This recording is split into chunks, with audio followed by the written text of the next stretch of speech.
Don't tell me what time it is now. Don't tell me what time it is now. I know what time it is now. I know what time it is now. It's showtime! Folks, we have comics come from Baton Rouge, Shreveport, final contestant, all the way from England, folks. Put it together for Suzie Seager. Come on, C.Beevers, wake up my Sunday evening drinking crowd. Yes, indeed. Where the hell are we? Metarie. Wow. This is a place. Love it. Yes, I'm not exactly from here. I'm from La Place. No, fuck it. No, I live near Baton Rouge, in one of those fucked up little towns where the only forms of local entertainment consist of like cow tipping and waiting for alien abduction. You know, it's the sort of place that we just got a Raising Cane's and they think they're positively cosmopolitan. It's beautiful. But I've lived here for way too fucking long. I found myself in an intimate situation with this guy, and he says to me, he's like, "Baby, do you want an extra finger in your box?" My first thought is, no fucker, no coleslaw, extra toast, get it right. Way too long. I think I've kept most of my accent though, yeah? Yeah. You know, but I've discovered that there are several things that British people shouldn't try saying, like y'all, fixin' to, faux shizzle my nizzle. It doesn't matter. It's fucked up. But no. The thing I really love about the States, and especially down here in the South, Jesus Christ, and hospitality, what the fuck? You guys are awesome.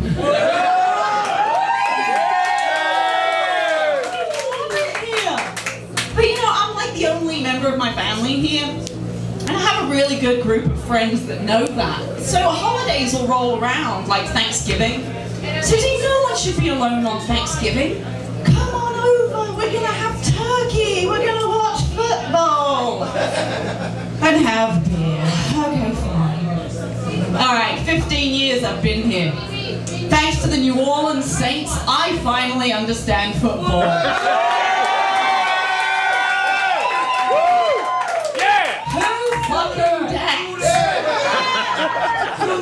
Well, let's say that with other things British people shouldn't try saying, right? Ozzy's during that fucking game, I have never been so terrified of Americans in my life.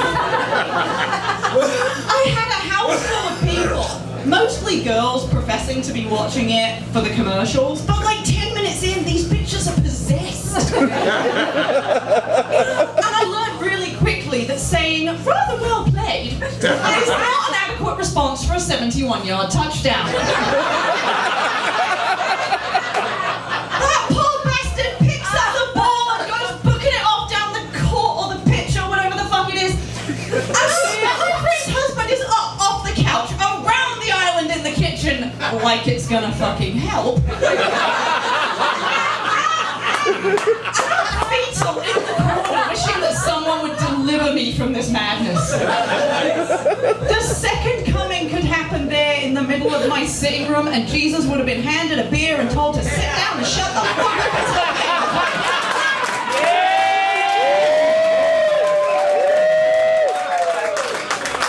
Oh, and the shit was around Mardi Gras too. Yeah, Mardi Gras. I think God just decided that because he hasn't managed to smite New Orleans yet with natural disasters and hurricanes, he gave you guys the fucking Super Bowl around Mardi Gras just to see if you can party yourself off the fucking globe.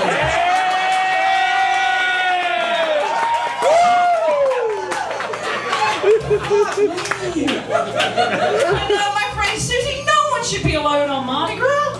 Come on over, we're gonna have king cake and fight over insignificant pieces of mass-produced plastic. And have beer.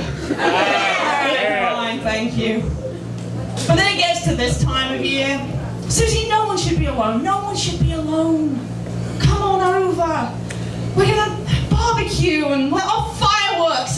celebrate kicking the British.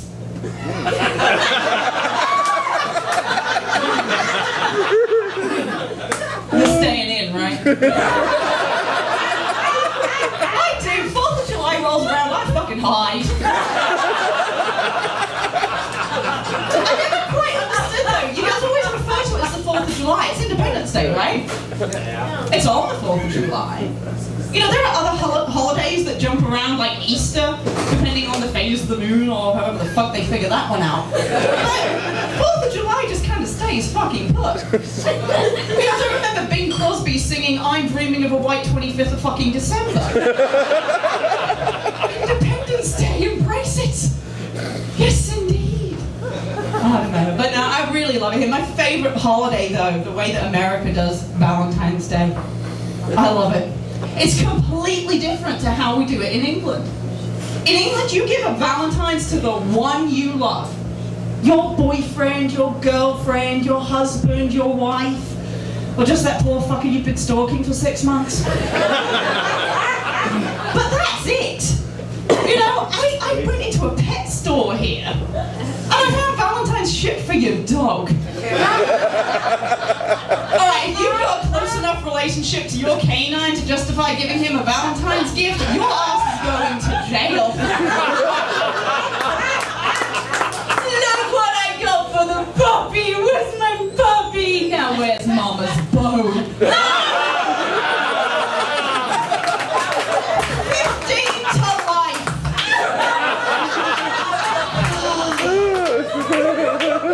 But yeah, Valentine's is all inclusive here, I love it, you know. So if you're not in a relationship, you're still covered. That's great. But if you're in a relationship, is that not the best time to fuck it up? Right, lads? Lads, here is your public service announcement for the evening. We girls don't always want something expensive and flashy. We just want something that makes us think that you've thought about it, right, girls? Bullshit! Just not something you've run into Walgreens for on the way home. Because my thought is, you know what? If you're going to stop at Walgreens, pick up my prescriptions and a ShamWow while you're at it. Nothing says I love you like a product proven to mop up the blood of a hooker. And my ex can confirm this after I stabbed him in the eye with one of those plastic fucking roses he brought home. I've been handed off the Prozac first. I think things might have gone on. And I dressed up all nice as well for Valentine's. Oh, I had it all rocking. You know, why do we do that, girls? Why do we get dressed up for lads? They're just going to act like a 3-year-old on Christmas morning. You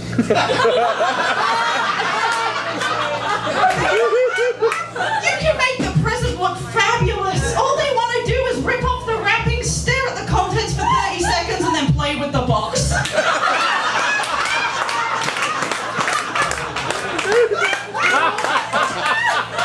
going to be really unprofessional now. How long have I got? Because I've really got a 3-minute bit I want to do. Please.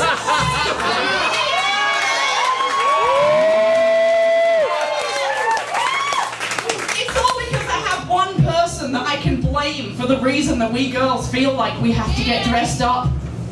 Walt fucking Disney. Have you ever seen a Disney princess?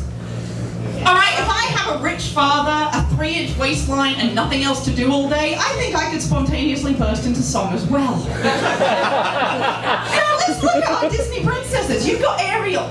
You've got Jasmine. You've got my girl Jane from Tarzan. Jane! The only British character in any Disney film that is not the villain. We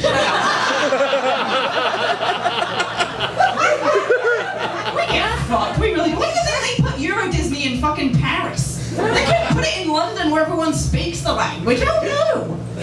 You can see the tagline for it now. The unhappiest place on earth. It'd be great! But no, the only Disney princess I think is even remotely attainable is Belle. Yeah. Yeah. Smart, small town girl, hard-working, with an insane father and a fucking stalker.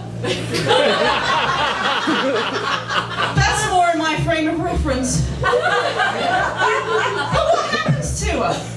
You know, she gets thrown into a dungeon after giving up her very life for her father and goes insane when the furniture starts talking to her. Oh, thank you, I want to be Belle now. You lads, though, lads have got off scot-free. Let's look at your role models. Right, you've got Aladdin. Lying, thieving, low-down, dirty street hustler, and he still manages to land a princess. Where's the justice in that? Now Tarzan, I'll give you Tarzan. Because if you look in real life anything like Tarzan does animated, I don't give a shit if you can string a sentence together. Oh yeah. And then there's the Beast. The Beast is every 30-year-old gaming geek's icon. Because Disney's made it okay to take a girl, brainwash her, throw her in your basement. Fuck me, that is a Dateline special, people.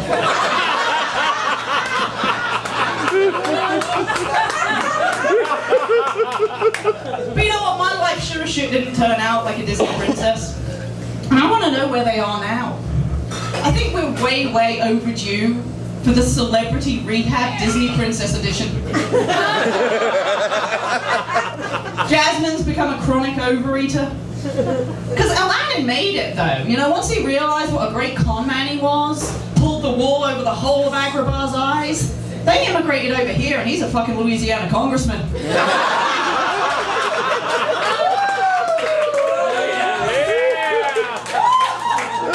Don't worry, Jasmine's gonna be alright. She's holding on to those Abu-Gate tapes for later on. His obsession with that monkey was a bit fucked up. Jasmine's become a bulimic after a hideous poo-flinging incident. You know, we've written off Belle because she's just in the corner trying to share a cigarette with the coffee table. The only Disney princess, though, that I think got it right was Ariel. I want to be the Little Mermaid. She's the only one that actually married a prince. And a seafaring prince at that. He's got a uniform. Oh, yes! I have a thing for uniforms. You put a guy in uniform in front of me, that's like putting a life-size chocolate Easter bunny in front of a Biggest Loser contender. We might be able to control ourselves while the cameras are rolling, but when the lights go out and we're alone together, something's getting unwrapped and licked all over.